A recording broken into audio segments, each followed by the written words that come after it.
Alright, let's talk about Sonata Form.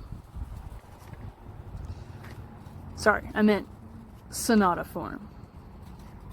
AKA, well, turning something small and simple into something epic.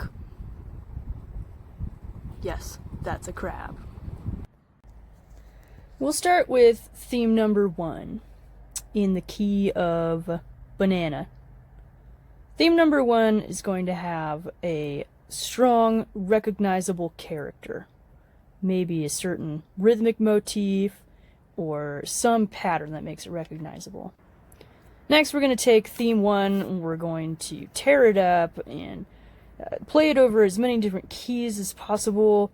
We're going to chop it into pieces and use some of it, maybe not all of it. Maybe we'll squash it together with weird harmonies, different textures, different instruments playing this theme, and we'll scoop it all up after we've explored every possible version, including taking elements we didn't really think of as usable and maybe throwing those in there to boot.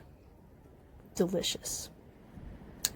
Next, we're going to develop a second theme, theme 2, in this case, this handsome mango. Although not a rule, theme 2 is usually written in the dominant key, the key of mango.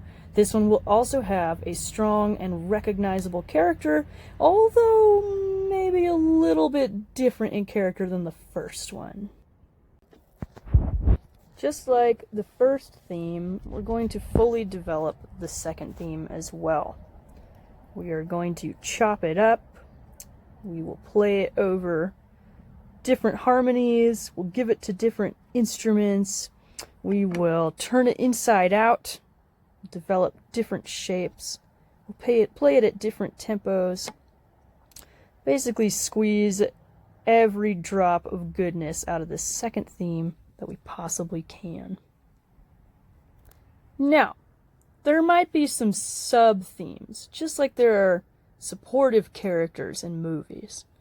Maybe their characters aren't super strong, just like this Sharpie is not super strong, and this weird cat-like lemon is really barely recognizable as its own entity. But this cute little sub-theme is important for transitions.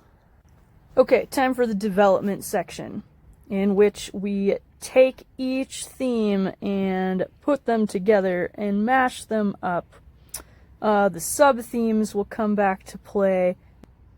This is generally the part of the piece where everything gets turned upside down. You kind of lose track of space and time. Weird new elements are introduced, for better or for worse. Oh, the adventure of the development section.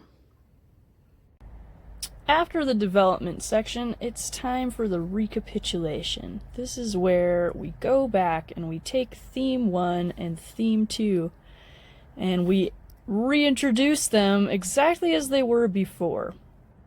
At this point, a lot of composers will drop in some of that weird new material from the development section. Remember that dirt? And they'll add a coda or a big fanfare to symbolize that this is truly the end. The important part is really just to make sure that the beginning of the recapitulation is recognizable. Gotta keep it familiar.